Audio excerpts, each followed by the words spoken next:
नमस्कार भाई और बहनों।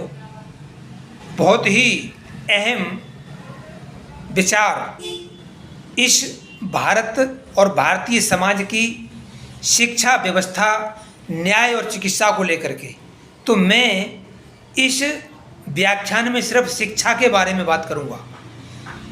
विषय बहुत हैं। आज देश की शिक्षा की जो स्थिति खराब हो रही है, देश के प्रदेश के स्कूलों को ताला लगाया जा रहा है भारत सरकार के द्वारा, प्रदेश सरकारों के द्वारा। तो उनकी एक दलील है कि जी विद्यालयों में बच्चे नहीं हैं। तो बच्चे नहीं होने का रीज़न मैंने जब गूगल देव से ये प्रश्न किया तो उन्होंने मुझे उत्तर दिया कि सरकारी स्कूलों में सुविधाएं भी नहीं हैं, बच्चे भी नहीं हैं, अध्यापक भी नहीं हैं, इसलिए ताला लगाया जा रहा है। तो इसके लिए जिम्मेदार कौन है? जिम्मेदार समाज नहीं, जिम्मेदार इस देश की सत्ता और व्यवस्था। चूँकि वो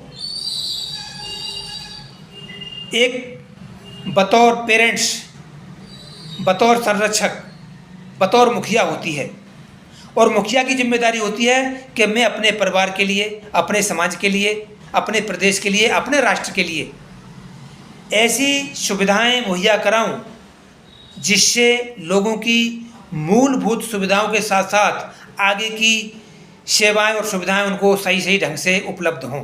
लेकिन शिक्षा के बारे में क्या हो रहा है?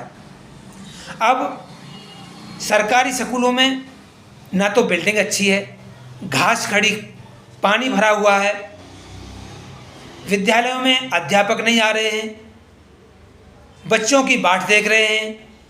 कोई भी पेरेंट्स नहीं चाहता कि मेरे बच्चे ऐसी जगह जाएं जहां कोई अच्छी व्यवस्था ही ना हो। तो हर व्यक्ति ये ढूंढता है कि सुविधा संपन्न कौन सा विद्यालय है। तो इस देश की सरकार द्वारा, इस देश के माफियाओं द्वारा सरकारी विद्यालयों को सजाया जा रहा है, लोगों को आकर्षित किया जा रहा है कि आप हमारे यहाँ आइए, सारी सुविधाएं हमारे पास हैं। सरकारी में सुविधा क्या है? तो सरकार नहीं चाहती, क्यों नहीं चाहती कि इन्हीं सरकारों को, इन्हीं सरमाएदारों को, इन्हीं ठेकेदारों को सेवक चाहिए, लेबर चाहिए। अगर गरीबों के बच्चे, किसानों के बच्चे पढ़ जाएंगे तो इस देश को लेबर कहाँ से आएगी?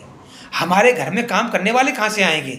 मैं देख रहा हूँ कई सालों से, क्या देख रहा हूँ कि देश के कई प्रदेश लेबर करने के लिए अपने प्रदेशों को छोड़ करके दूसरे प्रदेशों में पलायन करते हैं, और इस देश के लोग दूसरे देशों में पलायन करते हैं लेबर के लिए।